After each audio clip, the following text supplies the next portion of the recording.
Hello everyone, my name is Gabriel and this is Conditional Events. In this video, I'm going to talk about the latest update regarding static functions. Let's just add one in here and another. And as you can see, now there's a checkbox right here. Before this update, you had to drag a game object like this and then select class and then a static function. Now, all you need to do is check this checkbox right here, and now there's a list of assemblies of projects. You can select the first, which is default, and now here there's only static functions available for this case.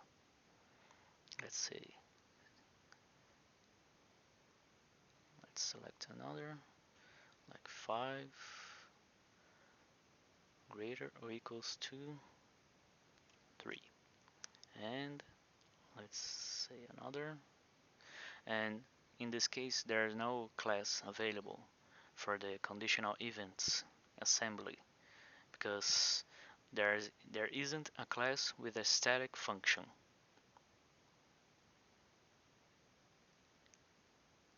So let's select another. Let's just say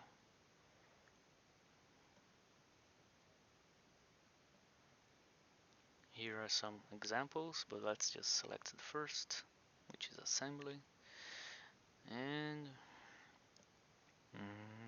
test static string, which is right here, test, and is equals to test.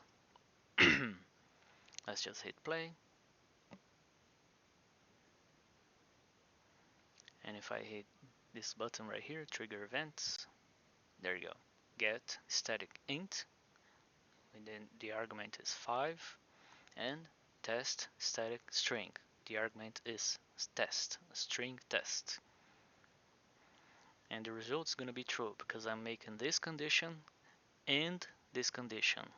This returns true and this returns true, so the result is going to be true. You can also, for dynamic arguments, you can select like the first, and now there's going to be another checkbox right here for static functions. Let's just here, since this argument is of type int, the static function available will return int for selection. So let's just get this, and 5 again. For the operation argument, you can also use static events functions, sorry. And let's just say some 5 greater or equals to 3, 3 and 2. And for this case, since it's a string type, let's just get like a get static tag, could be player. And for the operation argument, let's select another tag, which is main camera. So let's hit play.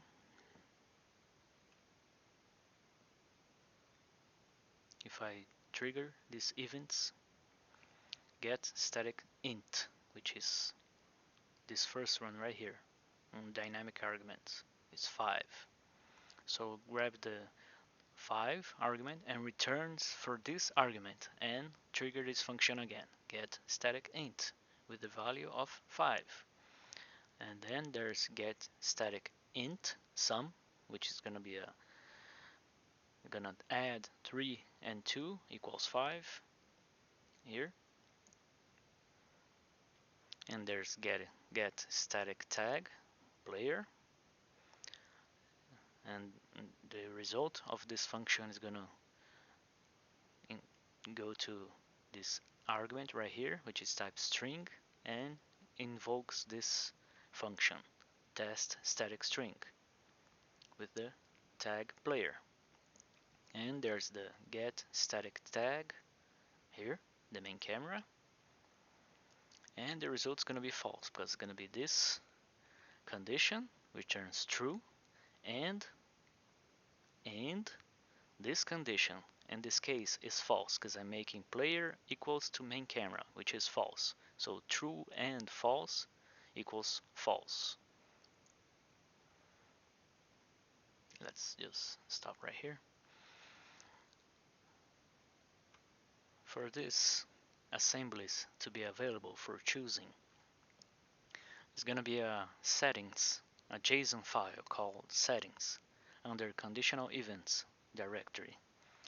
If it's not showing, just minimize and open again. There you go.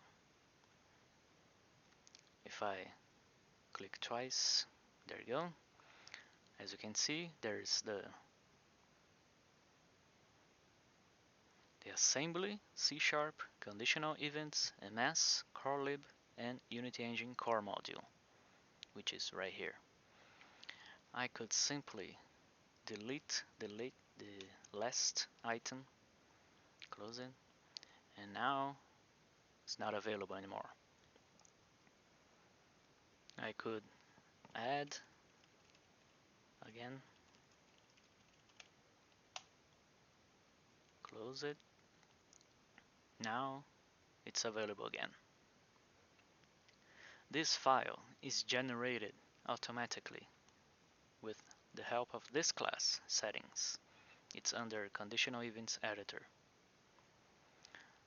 This class will simply read the solution file from your project, conditional events, and it's gonna list all projects. And in this case, it's assembly C#, conditional events, and conditional events editor. It's gonna ignore the editor project and just grab these two. And also there's the predefined assemblies. So basically, it's gonna create this file with assembly C# and conditional events because of the solution file and projects, and also the MS, corelib, and Unity Engine core module because of predefined assemblies. I could simply delete this if I wanted, or you could add another and wait for compile. If I delete this file, it's gonna generate another, and there isn't a Unity Engine core module anymore because the assembly is not in the predefined assemblies list array. But I could just add again.